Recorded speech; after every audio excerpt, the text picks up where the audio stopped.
This call is now being recorded. Bueno, muy buenos días. Muchas gracias pues, a los que se conectaron y a quienes vean pues, después la grabación de esta conferencia. Mi nombre es Camilo Ramírez, soy director del Grupo de Bacteriología Agrícola y Ambiental del Instituto de Biología de la Universidad de Antioquia. Y este es el espacio que llamamos Conferencias BAIA, la sigla para nuestro grupo. Y que tiene por objeto hacer, digamos, difusión dentro de la comunidad académica, principalmente dentro de la Universidad de Antioquia, pero también son bienvenidos pues, personas de las comunidades académicas cercanas, en torno a lo que es la bacteriología agrícola ambiental. O sea, siempre vamos a estar presentando acá temas especializados en bacteriología, es decir, en biología general, evolución de bacterias, usos de bacterias, sobre todo en funciones agrícolas, algunas medioambientales, biocontrol, biofertilización, etcétera. Esos serán los temas que siempre van a estar aquí y para un público pues con formación académica, porque va a tener siempre detalles técnicos científicos. Para hoy la charla que tenemos programada es con un integrante, está a cargo de un integrante de nuestro grupo, alguien clave en el equipo. Él es David Borrego. David es microbiólogo de la Universidad de Antioquia y tiene una maestría en biotecnología. En este momento es candidato a doctor en biotecnología, desarrollando una tesis precisamente sobre el tema general de lo que nos va a presentar algunos detalles acá, básicamente sobre la evolución, tratando de entender un poco la evolución y la diversidad dentro del grupo, yo creo, más famoso, más popular y más influyente que hay de bacterias para el biocontrol de enfermedades y en general para el uso agrícola, ¿cierto? Yo creo que hoy en día es solo comparable con la historia de Bacillus thuringiensis y en los últimos años, pues, con mucha novedad. Bueno, David, bienvenido, muchas gracias, hermano. Listo, muchas gracias, hermano. Muy buenos días a todos. Espero se encuentren muy bien, se estén cuidando bastante. ¿Me están escuchando bien? Perfectamente, todo en orden. Perfecto, muchas gracias. Bueno, muchachos, la charla que les tengo hoy preparada la titulé Diversidad genómica de Bacillus belesensis, especie importante en el biocontrol de enfermedades. Es un título algo general, digamos, para lo que hemos empezado a trabajar en la tesis, específicamente la tesis doctoral, de las cuales pues, les voy a mostrar algunos resultados. Antes que nada quisiera darles un bosquejo inicial también muy general del contenido de la charla, cual entonces la dividí en 6 momentos. Uno netamente introductorio, rápido, básico. Segundo, que habláramos un poquito de clasificación de Bacillus belesensis y su historia en la clasificación, la cual es algo que creo que para estudiar este tipo de organismo necesitamos saber y tiene cosas muy especiales, no tanto así como las otras bacterias. Es un caso particular. En tercero, hablaríamos de los usos que se le puede dar entonces a este grupo de bacterias, lo mismo que los productos en general que hoy hay el problema que tienen también con su clasificación hoy en día. Algo sobre las experiencias desde el grupo de investigación trabajando con Bacillus belesensis desde diferentes ángulos como tal, temas muy aplicados, como también temas tirando un poquito hacia lo básico, ¿cierto? Temas en el estudio de la ecología y la evolución de este grupo. De quinto, ya entraríamos a hablar de lo que es parte de los resultados de mi tesis doctoral, hablándoles de variabilidad genómica, entrando en 2 aspectos muy generales, que son los análisis genómicos, ¿listo? Y la filogenia y la genómica comparativa como tal. Y por último, unas conclusiones. Entonces, para empezar, y como a medida de introducción un poco general, en el grupo nos dedicamos mucho a estudiar las rizobacterias promotoras de crecimiento vegetal, o PGPRs por sus siglas en inglés, Plant Growth Promoting Rhizobacteria. Dentro de este grupo de bacterias, que en su definición clásica, ¿cierto?, son organismos que se reproducen activamente en presencia de exudados y lisados de las plantas y cual pueden tener efectos benéficos o también deleterios. Específicamente los efectos benéficos, nuestro grupo también se ubica y estudia este tipo de organismos. Dentro de las PGPRs hay un grupo muy particular, son las formadoras de endospora. Ellas entonces, casi muchas, no todas, digámoslo así, pertenecientes al género Bacillus y relacionados, ya hay muchos más, como Licinibacillus, Terribacillus, etc. Tienen un gran potencial a diferencia de las otras. El gran potencial que tienen es que tienen la capacidad de formar endospora. Esa endospora le da grandes ventajas en la formulación, ya que permite que los productos con base en estas bacterias entonces puedan durar mucho más en anaquel, o ser productos más estables. Y claro, tienen unos rasgos, este tipo de bacterias, que son muy buenos y que hablaremos en unas diapositivas, para la planta, ¿cierto? Que le dan un beneficio a la planta.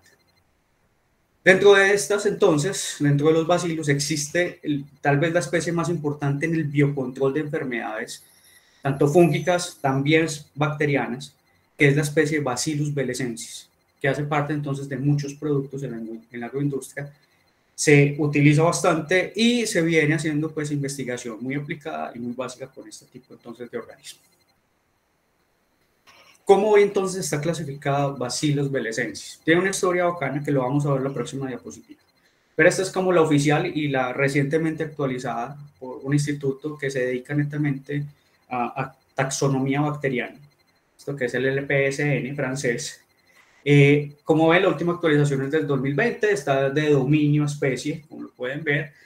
Está, de hecho, la publicación que es del 2005 de Ruiz García, ya que la cepa tipo, la LMG 22478, fue aislada del río Málaga en España. Del río Vélez en Málaga, España. Otra cosa particular es que tenemos sinonimia dentro de Bacillus belesensis.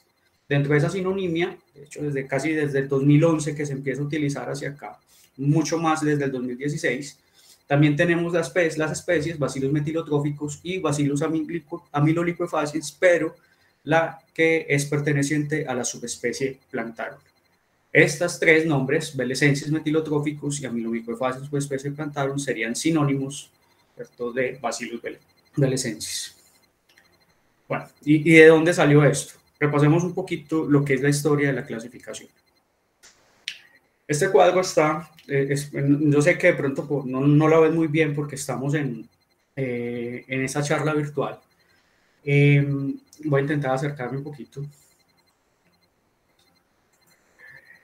Está en este paper, relativamente nuevo, entonces hace un resumen de toda la clasificación y de la historia de cómo se fue clasificando esta bacteria. En un principio, desde 1973, esto que se, caracterizó mucho mejor la cepa tipo de Bacillus subtilis, altamente relacionada con Bacillus belesensis, y de hecho, muchos Bacillus belesensis, todavía siendo más clasificados, están dentro de Bacillus subtilis. Entonces, con la DSM-10, estos empezaron entonces a hacer aislamientos, empezó a avanzar las técnicas entonces de tipificación, tanto entonces fenotípicas como moleculares, y empezamos a detectar otras especies, dentro de las cuales entonces en 1987 se sumó Amyloliquefaciens. Si seguimos la historia por acá, algo relevante dentro del cuadro es que en 2005 entonces se da la publicación de Ruiz García, en donde se aísla, digamos, la cepa tipo de Bacillus belesensis, que es la LMG 22478. Y a partir de ahí empieza a sufrir como unas especies de cambios, ¿cierto? No solamente belesensis, que se puede mantener, sino los otros, las otras especies. Si seguimos el cuadro, vemos entonces que metilotróficos aparecen en el 2010, pero en el 2011, Bacillus amyloliquefaciens se divide, o la propuesta taxonómica es que se divide en dos subespecies. Una subespecie amyloliquefaciens que hoy se mantiene y que de hecho la asociamos netamente con Bacillus amyloliquefaciens, y la otra subespecie Plantarum porque estaba más relacionada entonces con efectos positivos a plantas. Si seguimos, en 2015 entonces está la propuesta de que metilotróficos y subespecie Plantarum, estos sean en sí netamente metilotróficos. Y después en 2016 está la propuesta ya con análisis genómico, esto de que entonces metilotróficos, en la cual ya estaba contenida subespecie Plantarum, eso también se llamara belesensis. Eso quiere decir que fuera un sinónimo heterotípico, algo de que ya se había caracterizado y que realmente ya por los análisis de similaridad los podíamos entonces juntar en ese grupo. Y así entonces es lo que hoy, esas digamos 3 sinónimos es lo que hoy dan el nombre a la especie de Bacillus belesensis y los podemos seguir utilizando en cierta medida. Hay diferentes propuestas de clasificación también. Se habla de que hablemos de un grupo operativo que se llame amiloliquefaciens como tal. De hecho, si uno mira en algunas otras páginas dedicadas a clasificación de bacterias, aparece como grupo amiloliquefaciens y después aparece Bacillus belesensis. De todas formas, las propuestas siguen avanzando. Aquí es donde las vemos. Y vemos en este clado en particular, el que estoy resaltando, que están las 3 de las que les acabé de hablar. Amiloliquefaciens, subespecie Plantarum, belesensis y metilotróficos. Hoy en día las 3 las conocemos como belesensis. Bueno, pero entonces, ¿qué uso le podemos dar a este tipo de bacterias? Generalmente los podemos dividir en 2 grandes, pero pueden tener, digamos que, un poquito de ramas esos 2. Pero dentro de los 2 más generales está el biocontrol de enfermedades y la biofertilización en plantas. Utilizándose y siendo más famoso Bacillus belesensis en la parte de biocontrol, pero también encontramos muchos papers de biofertilización. Acá les muestro algunos. Este es evaluando 2 cepas que son relativamente famosas como la YA6 y la F7 dentro de Bacillus belesensis. Cómo pueden controlar Ralstonia solanacearum, una bacteria patógena muy importante en solanáceas, bueno, en musáceas y también en solanáceas, en este caso pues tomate, y viendo entonces los efectos de cómo controla la enfermedad y baja la incidencia de las plantas afectadas y también la severidad. Entonces, aquí podemos ver cuando se inocula junto con el patógeno. Y también podemos ver entonces algunos otros experimentos en donde se utilizan este tipo de bacterias para hacer crecer mejor las plantas, ya sea tanto en su parte radicular como también en su parte aérea. Esos usos han llevado a que existan diferentes productos. Bueno, y además de los usos, como les decía en la introducción, la capacidad de formar endospora, esto que es un producto muy estable en el tiempo y que sabemos que tiene una eficacia en campo. Existen varios productos, muchos de ellos, yo de hecho se los remarqué en esta diapositiva en rojo para que los puedan ver un poquito más fácil. Ojalá el tamaño los dejara. Déjenme por acá. En donde se encuentran, de hecho, cepas que se pueden considerar famosas dentro de Bacillus belesensis hoy en día, pero que antes estaban clasificadas dentro de otra especie, como es en el caso de la cepa QST713, que hasta hace algunos años estaba clasificada como subtilis, algunos amiloliquefaciens, que vemos acá, otros subtilis, como la GB03, y vemos los nombres de los productos, digamos, más famosos que estaban hace algún tiempo. Hoy casi que el mercado, lo podemos discutir después, espero no estar equivocado, que este producto, el Serenade, también se conoce como Rhapsody, es casi que el más famoso que se tiene con base en Bacillus belesensis. ¿Listo? Y acá les muestro otra tabla, listo, rápidamente, de un capítulo del libro, que de hecho pues, participa el profesor Camilo. Están algunos de los nombres de pues, género y especie, el código de la cepa, el producto y las publicaciones también. ¿Listo? Muchos de ellos clasificados dentro de otras especies que hoy en día serían entonces Bacillus belesensis.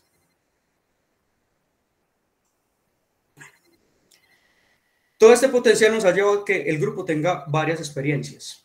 De hecho, como les contaba anteriormente, muy aplicadas y también un poquito tirando a lo básico. Desde el grupo entonces nos hemos enfocado desde la parte muy pragmática de aplicaciones a estudiar estas bacterias y su efecto con respecto a enfermedades de suelo. En este caso, el ejemplo es con el hongo Rhizoctonia solani afectando plántulas de tomate. Como pueden ver en la perdón, como pueden ver en la diapositiva, cuando se aplica bacteria y está el hongo presente, pues la incidencia de la enfermedad baja totalmente, de hecho hasta germinan más semillas, ¿cierto? En comparación cuando solamente está el hongo sin la bacteria. ¿Listo?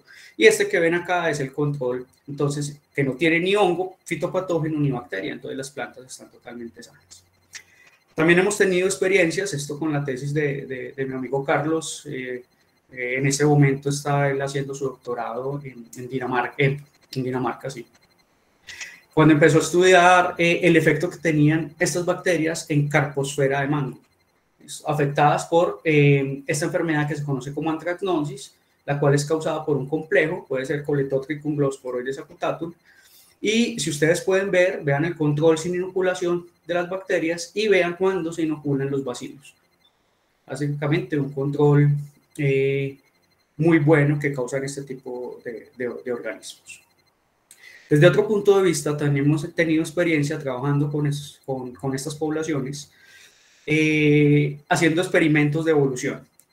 Esto hace parte entonces de la tesis de un estudiante de biología de la Universidad de Antioquia, ya graduada, María Clara.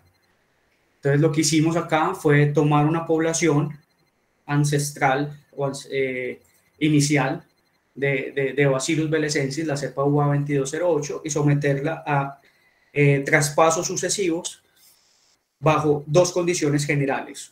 Una condición en donde solamente se pasaba de medio a medio una alícuota y se guardaba cada una entonces de las poblaciones que se iban derivando de esos repiques sucesivos en medio de cultivo, y la otra era que cuando íbamos a hacer el repique sucesivo aplicábamos choque térmico, calor, durante 15 minutos para seleccionar esporas bacterianas. Esa es la forma en cómo lo hacemos normalmente. María Clara entonces encontró que en su experimento, pues primero tenemos todos los linajes almacenados en nuestro cepario, los tenemos bien codificados para futuras evaluaciones, y encontró algo que nos pareció supremamente bacano, que era una variación fenotípica dentro de Bacillus belesensis cada vez que hacíamos traspaso. Esa variación nosotros la determinábamos por la clasificación morfológica de estos. Y por último, también entonces aplicando conceptos de especiación ecológica a nivel de bacterias e intentándolos aplicar un poquito a la parte de búsqueda y selección de estos organismos, o sea, bioprospección. También hemos entonces hecho estudios en eso. Esto hace parte de mi tesis de maestría. Nosotros lo que hicimos fue irnos a la región de Urabá, mostrar unas bacterias en un gradiente de fertilidad. Estas bacterias que las vemos reflejadas en este árbol y las que están demarcadas con esto, con este cuadrito, ¿cierto?, de líneas, son las bacterias que nosotros clasificamos como Bacillus amylolipofaciens en ese entonces, que ya sabemos que son Bacillus belesensis. Estas bacterias entonces fueron aislados de estas zonas de Urabá en diferentes plantas, dos tipos de plantas, dos tipos de suelos que los clasificamos de acuerdo a su fertilidad, y aplicamos por medio de análisis filogenético y análisis de unas herramientas que existen para hacer clasificación ecológica, ¿cierto? Que son estas dos, Ecotype Simulation, ADML. Lo que hicimos acá fue utilizarlas para generar grupos dentro de estos clados, una clasificación más fina de lo que hoy teníamos como especie en bacterias. Ya estamos hablando de tipos ecológicos o ecotipos. Entonces los clasificamos de esta manera, utilizando estas herramientas. En esta ocasión entonces los resultados se ven acá en unos grupitos más pequeños de lo que se forman realmente en la filogenia. Esos grupitos nos dan cuenta que su ecología dentro de esas cepas puede ser muy similar o igual, y queríamos ver cómo esos grupos que se formaban con dos algoritmos distintos se asociaban más a las bacterias si venían de un tipo de planta en particular o si venían de un suelo con una característica especial en fertilidad. Y lo que encontramos fue que había una asociación significativa de esa formación de tipos ecológicos en bacteria, una clasificación más fina que tiene que ver con su ecología, cuando hablábamos entonces de el tipo de planta. Eso fue lo que encontramos. Todas estas investigaciones, especialmente esta, nos llevó entonces a formular a Camilo y a mí ya la propuesta de doctorado, que de hecho toma herramientas, algunas de las que les acabo de mostrar, y específicamente algunas de las cepas, las que están demarcadas acá. Esta tesis entonces tiene como título la evaluación, ¿cierto?, del efecto de la variabilidad genómica sobre rasgos asociados con el biocontrol en aislados de PGPR formadoras de endospora pertenecientes al clado Bacillus belesensis. Bueno, la tesis ha tenido mucho apoyo por parte del Departamento de Agricultura de los Estados Unidos. De hecho, allá pudimos secuenciar los genomas.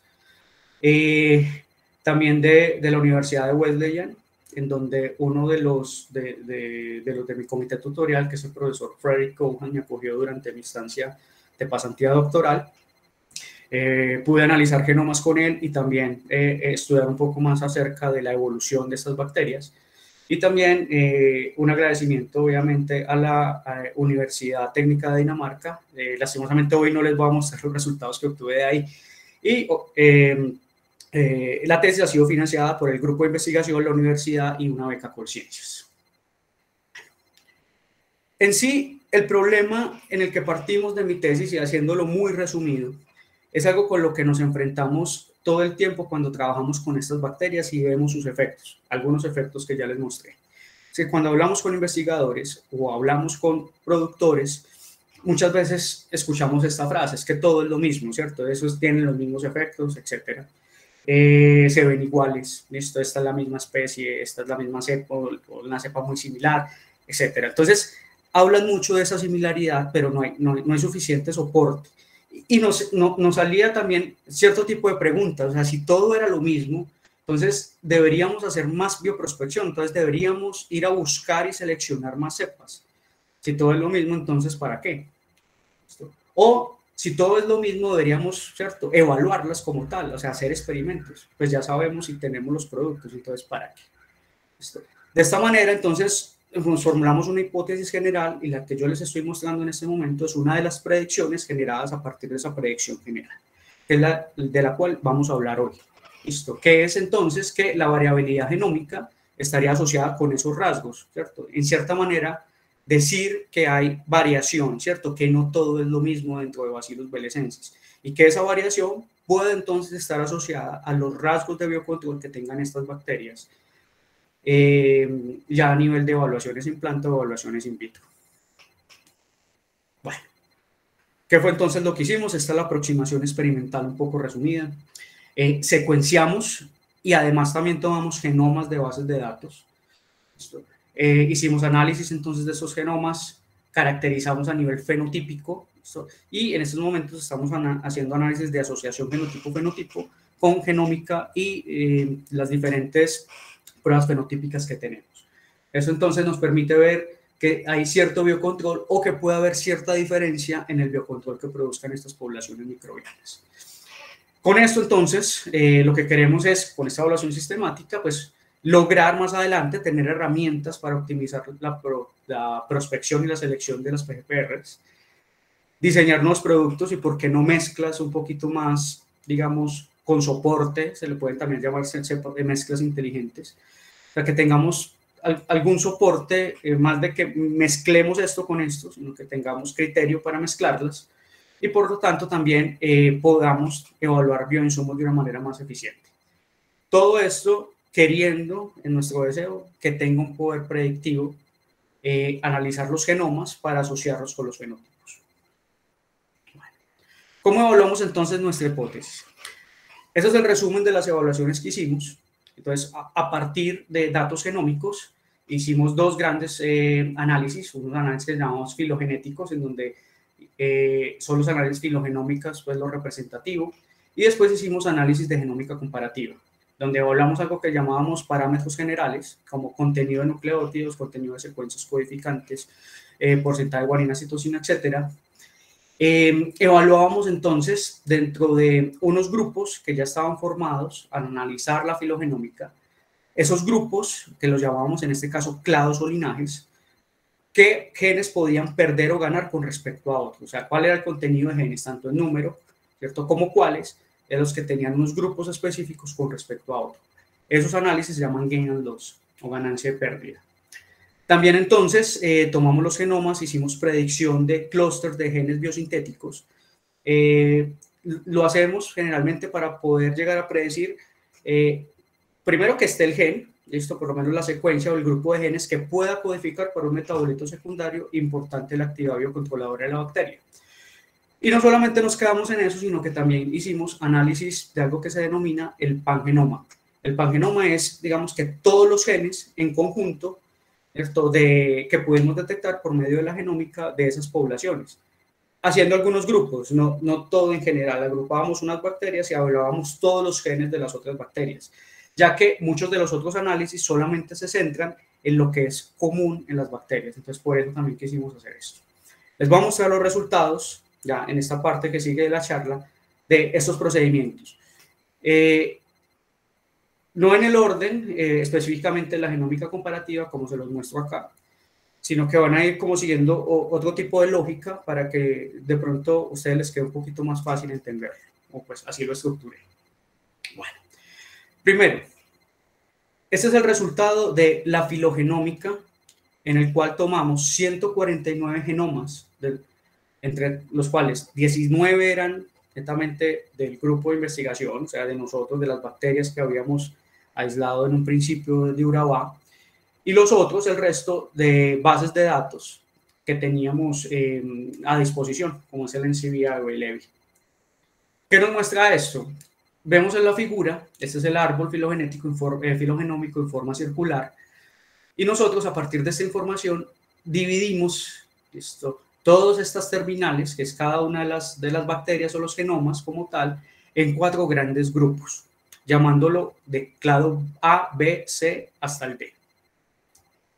Con eso entonces teníamos 4 grandes linajes, que en cierta manera también pensábamos con la topología que teníamos del árbol, se podían dividir en unos sublinajes, como es en el caso del clado D, que podía tener 3 sublinajes, de 1, de 2 y de 3, y el clado A. Y les muestro acá entonces cada uno, el N de cada uno de los clados cuando se colapsa en esta ramita de acá. Conclusión entonces, hay 4 clústeres al menos, muy grandes, ¿cierto? O grandes clústeres, lo cual me indica que hay variabilidad filogenómica dentro de Bacillus belesensis, o por lo menos dentro de esos representantes. No solamente nos quedamos con eso, sino que queríamos ir a mirar un poquito más, no solamente la filogenia, ir a mirar los parámetros generales que llamábamos nosotros, como es el contenido, ¿cierto? El contenido de nucleótidos, qué tan grande era el genoma, las secuencias codificantes, el número de RNAs que tenían estas secuencias, el porcentaje de guanina citosina. Les muestro, de hecho, el resultado más importante, que es este, en donde se realizó un análisis de varianza. En este caso, pues, tuvimos que aplicar un análisis no paramétrico del tamaño del genoma por clado, ¿listo? Y las secuencias codificantes por clado. Cada uno de estos círculos que ustedes ven es un genoma, el dato de un genoma. En total, 149 para los 2 análisis. Y lo que vemos es que logramos detectar diferencias entre clados. O sea, habían clados que, en teoría, ¿cierto?, tienen, y bueno, se ve acá, de hecho, tienen mayor contenido, ¿listo?, de nucleótidos, o sea, su genoma es más grande que los otros, como es el caso del clado B, que es este de acá. Lo que puede decir que puede tener más genes, ¿listo?, y por lo tanto asociarlo, porque no siempre es cierto, más funciones. Y lo mismo pasó con las secuencias codificantes, en donde entonces el clado B tuvo más secuencias codificantes. Conclusión entonces, no solamente variabilidad filogenómica, sino que si observamos otros parámetros generales, también encontramos variación, como es en el caso entonces del tamaño del genoma o las secuencias codificantes de estas poblaciones. Queríamos ir un poco más allá, y en esta ocasión queríamos mirar algo que se llaman los clústeres de genes biosintéticos, o por sus siglas en inglés, VGCs, y queríamos mirar si había variación. ¿Por qué son importantes los VGC? Porque son clústeres de genes que pueden llegar a predecir la formación de cierto tipo de compuestos. Específicamente, y los que más nos interesaban a nosotros, son los llamados pues, metabolitos secundarios, y dentro de ellos, los lipopéptidos, que son entonces, por eso coloqué este artículo de acá, una especie de resumen, digamos que los más importantes a nivel de literatura y los que vemos que tienen mayor solidez a la hora de estudios no solamente genómicos, sino también químicos y de efectividad. Dentro entonces de los lipopéptidos, específicamente para los bacillus, para el grupo subtilis, para el futuro grupo Mylolipoefaciens, y Bacillus belesensis se encuentran estos tres importantes. Los llamamos entonces surfactinas, iturinas y fengicinas, cada uno también con su variación. Son moléculas, carbonadas grandes, producidas por las bacterias que tienen cierto tipo de efecto en la planta. Pueden tener efectos dependiendo de cada uno de los compuestos y sus diferentes isoformas o variantes, de formación de biopelículas o que esa biopelícula se esparza mucho más. Puede tener efecto antimicrobiano, antifúngico o puede ser también señalizadores para la planta. Entonces, estas flechitas les pueden indicar qué es lo que hace cada uno y entre más oscura, pues digamos que más se asocia a esa función. Entonces, queríamos buscar los genes que tuvieran que ver con metabolitos secundarios y la forma de buscarlos en esta ocasión era hacer análisis de clústeres de genes biosintéticos. Les quería mostrar esto por la importancia que tiene entonces este tipo de compuestos en los bacillus. Y quería que nos centráramos un poquito que cuando estas bacterias pueden producir los tres, esto es un enfrentamiento dual, esto es una cajita de Petri que tiene medio de cultivo, acá se siembra la bacteria, acá se siembra el hongo, y cuando estas bacterias pueden producir estos tres, iturinas, fengicinas o surfactinas, pues su actividad biocontroladora puede ser mayor a cuando solo produce fengicinas o surfactinas o cuando no produce ninguno, como lo ven acá, en donde no se ve ninguna aloinhibición y por lo tanto pues el patógeno crece. Todas estas, entonces, la formación de estas tres se asocian con bacterias pertenecientes entonces al clado Bacillus belesensis, las cuales están por acá. No solamente entonces nos fijamos en los lipopéptidos importantes, sino que hay otros metabolitos también, y esta tabla lo resume.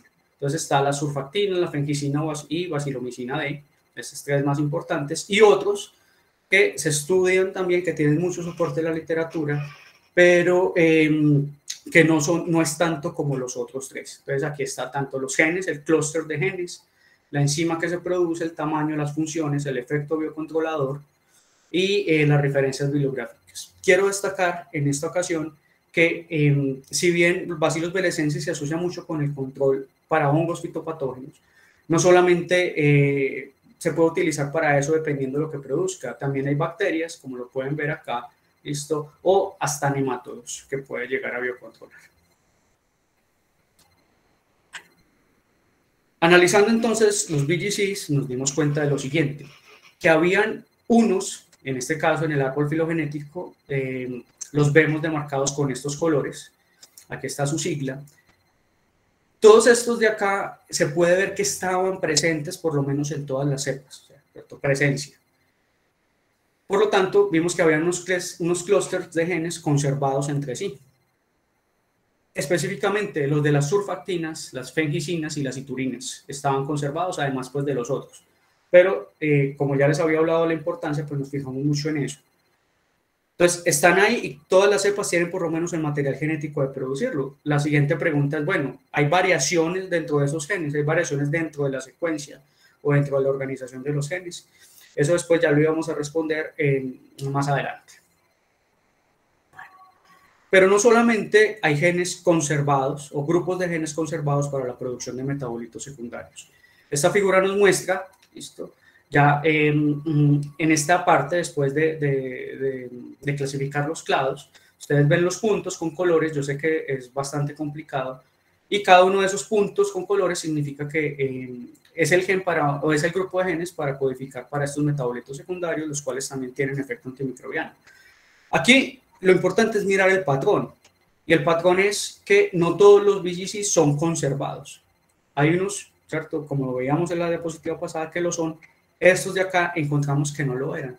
Es más, encontramos a ciertos genes de clústeres biosintéticos asociados a un clado o a un linaje en particular de estos que ya habíamos clasificado.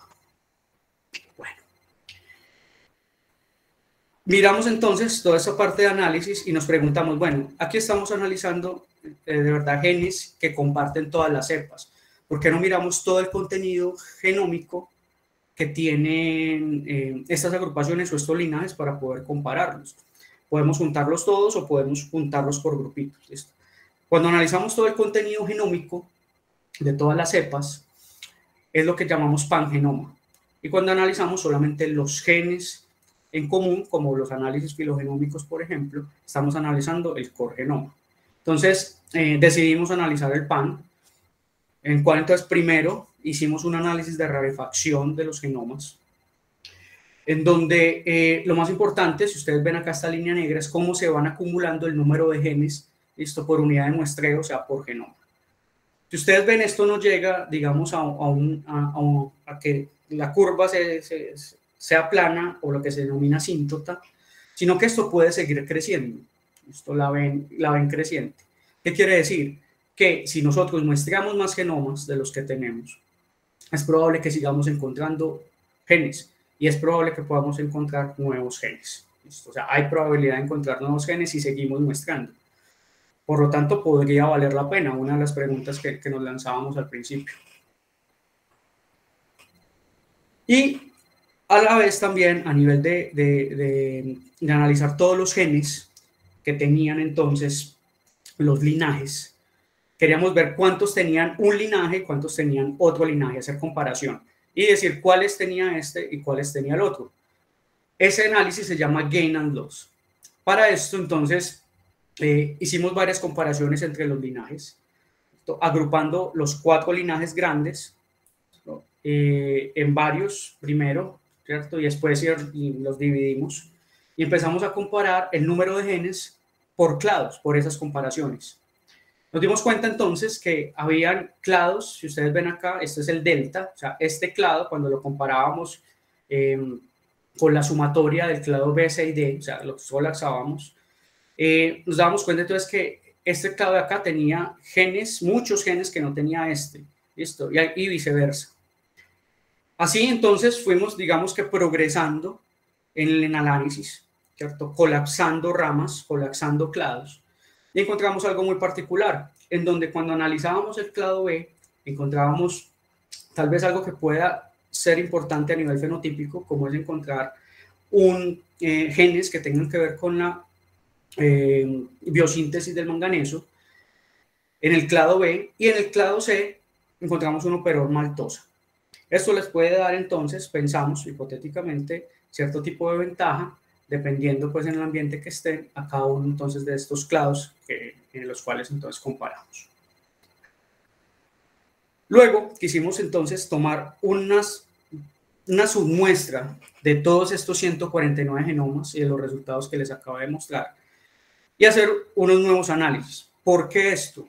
Porque cada una de estas cepas que vemos en las terminales del árbol, ¿listo? O muchas de ellas las teníamos físicamente. O sea, podemos evaluar no solamente su genotipo, sino que también podemos evaluar parte de su fenotipo. Entonces, de esta manera, seleccionamos esas cepas, hicimos un nuevo árbol y encontramos que por este árbol filogenómico, haciendo un análisis del core, o sea, de lo que es común entre las cepas, las secuencias, decidimos que habían 5 linajes, de los cuales se ven acá con colorcitos, ¿listo? Y de los cuales tenemos las cepas para hacer evaluaciones fenotípicas para relacionar lo genómico. No solamente veíamos entonces la topología anterior de esos 5 linajes dentro de esas cepas selectas, sino que también cuando analizábamos genes selectos dentro de esas cepas selectas veíamos el mismo comportamiento, en este caso haciendo un análisis de secuencias multilocus, tomando 3 genes, listo, como KA, GA y RPOE, o solamente cuando tomábamos un gen de mantenimiento celular, listo, como es el girasa A, que también lo estábamos incluyendo acá, y solo también entonces era muy sólido que se formaban prácticamente 5 linajes dentro de esos grupos. O sea que había variación dentro de esos grupos también, una variación filogenómica. Miramos el pangenoma, o sea, no solamente miramos lo que era común, también todo el contenido de genes.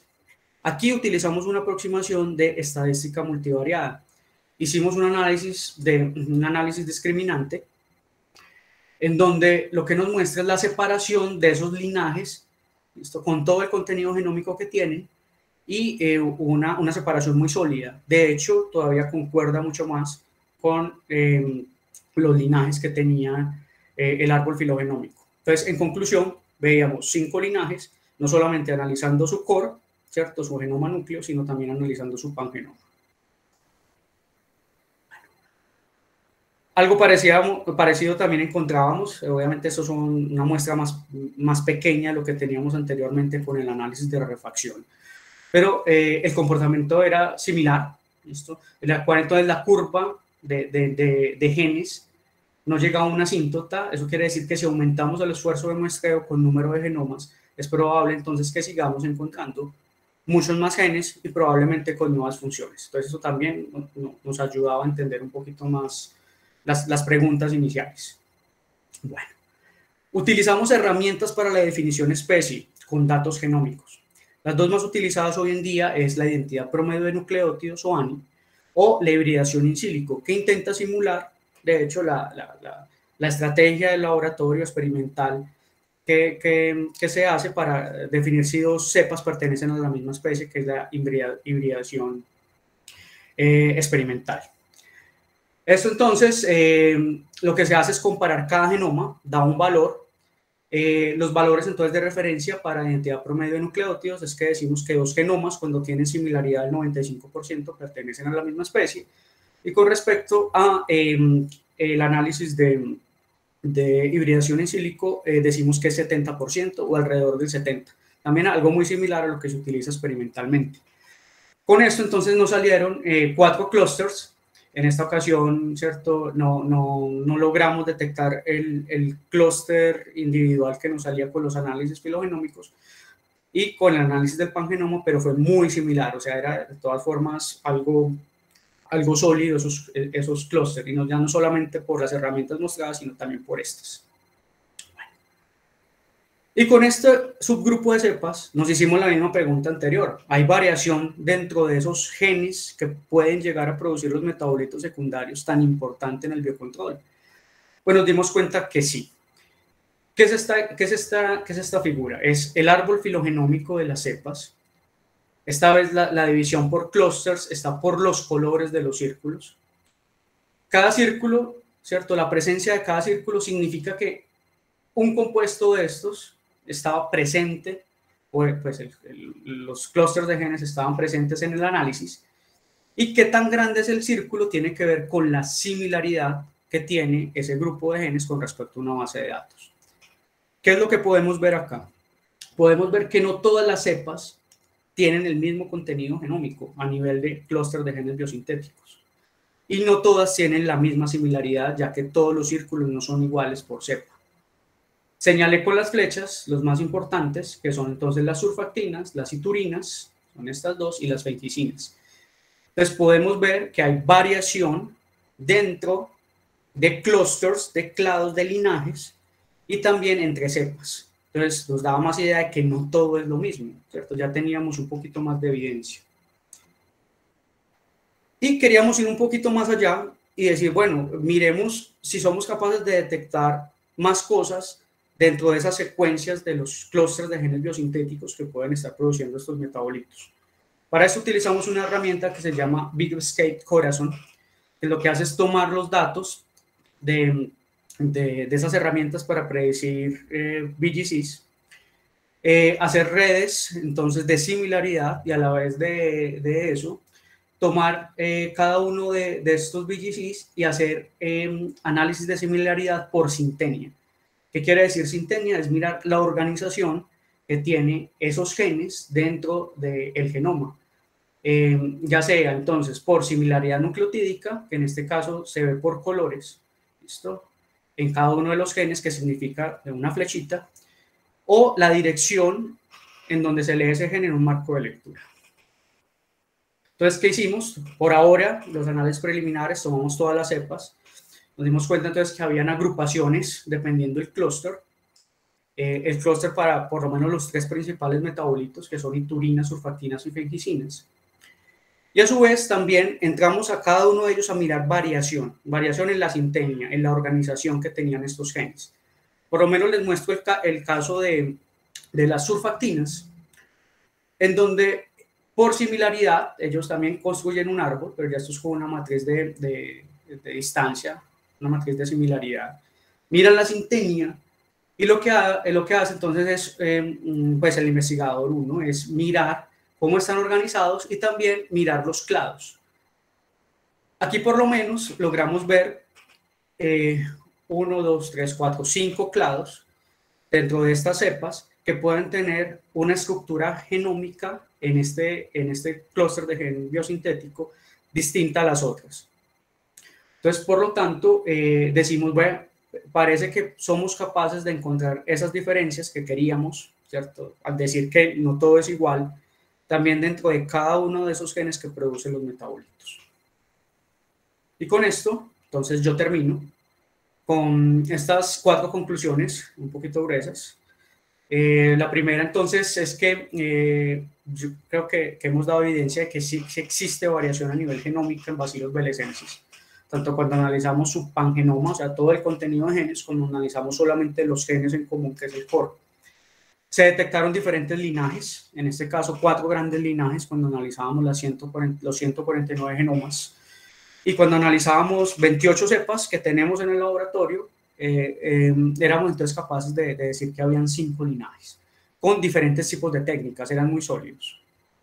Hay variaciones en los clústeres de genes biosintéticos, tanto en número, en tipo y también en la secuencia. ¿Listo? Y yo acabo con esto, yo creo que al decir que todo es lo mismo, lo que estamos errando, no todo es lo mismo. Específicamente aquí dando soporte genómico. Y vale la pena seguir haciendo prospección y evaluación de Bacillus belesensis, ya sea porque podemos encontrar cosas nuevas o por fenómenos evolutivos hacer que cepas mejoren, ¿listo? O que en la naturaleza por fenómenos evolutivos encontramos mejores cepas como tal. Entonces, esa era mi presentación. Muchísimas gracias. Ya acabo con esto y bueno, no sé si hay alguna pregunta. Gracias, David. Sobrado. Bueno, muchachos, ¿tienen preguntas o comentarios? Mateo, si quieres abrir el micrófono, dale. Hola David, gracias por la charla. No, una pregunta breve. ¿Hay relación entre los VGCs y el tamaño de los genomas? ¿Hay alguna relación entre tamaño de genoma y número de VGCs? No he hecho el análisis. No me había hecho esa pregunta tampoco. Y no lo he visto en la literatura tampoco. Habría que ver. El análisis es sencillo, ¿cierto? Lo que uno puede mirar es, me estás diciendo número de VGC, ¿cierto? O sea, si entre más grande el genoma, más número. Ajá, sí, así es. Sí, no lo he hecho lastimosamente. Se puede hacer fácil, pero no tengo como información para darte ahí. Listo, Juan. Gracias. David. Hola. Bien, hermano. Mira, una pregunta. De pronto, con lo que nos has mostrado hasta el momento hoy, ¿tienes bases o de pronto alguna línea para pensar si es más conveniente constituir comunidades sintéticas a partir de cepas de un mismo clado o cepas de clados diferentes? Pues eso es una cosa que con Camilo siempre hemos querido evaluar. Por ahora no tengo cómo decirte si sí o si no, ¿cierto? De pronto te respondo es con lo que he leído en la literatura y con otros modelos bacterianos, en donde mezclan por similaridad tanto genotípica o por similaridad fenotípica. Estoy dando pues los papers de Alex Yuset, generalmente pues a esos a los que me refiero y esos son los que más he visto en eso. Y lo que encuentra Alex es que realmente es mejor hacer mezclas por variabilidad fenotípica, por variaciones fenotípicas, por la sobrecompensación de nicho. No me acuerdo bien si es compensación, bueno, no, me disculpan si no me acuerdo bien el término, sobre la pasión de nicho. Bueno, yo especularía algo parecido en Bacillus Manuel. Puede ser que uno relacione la diversidad, entonces diferentes clados puedan tener, o diferentes linajes puedan tener diferentes funciones. Eso habría que evaluarlo. Y mezclar con base en eso, con esos dos criterios, pero no tengo como información dentro de Bacillus, te puedes como especular.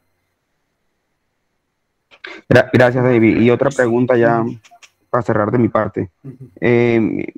Como tú has evaluado bastantes o has obtenido información de muchas variables de los genomas y bastante información de los genomas, vemos que los clados obviamente se constituyen a partir de información de secuencias, a partir de comparación de secuencias. Sin embargo, hay otro montón de variables como tamaño del genoma, presencia y ausencia de genes. En tu experiencia, además de la secuenciación, ¿cuál otra de esas variables te da mucha información o es muy útil para predecir el posible comportamiento fenotípico de las cepas?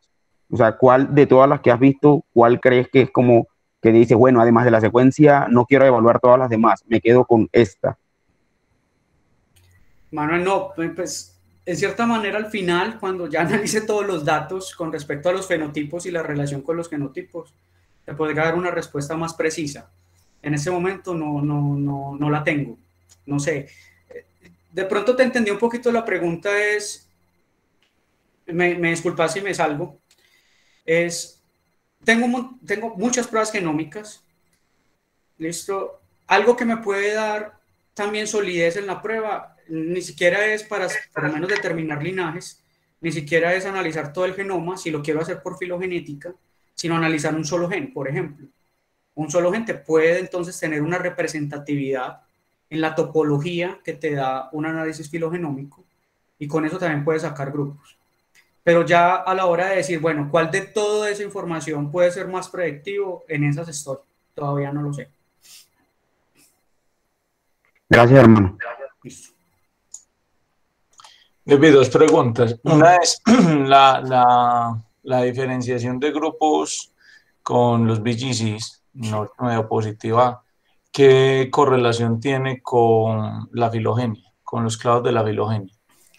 No la he hecho, pero esa es una, porque ¿sabes por qué no la he hecho? Porque no he acabado bien los análisis de las citurinas y de las fencicinas. Me salen BGCs muy cortos, no logro como unos buenos datos para hacerlo.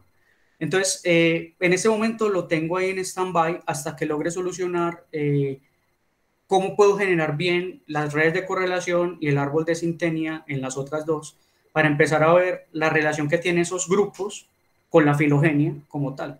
Pero no lo he hecho todavía. Es fácil de hacer, ¿cierto? Porque Sí, uno mira el código de la cepa y... Incluso yo no creo que tengas que hacer nada en particular más allá de mirar. O sea, Sí, los grupos que estás armando, ¿hay alguna coincidencia o no? No sé. Bueno, no, todavía no has mirado. No he mirado.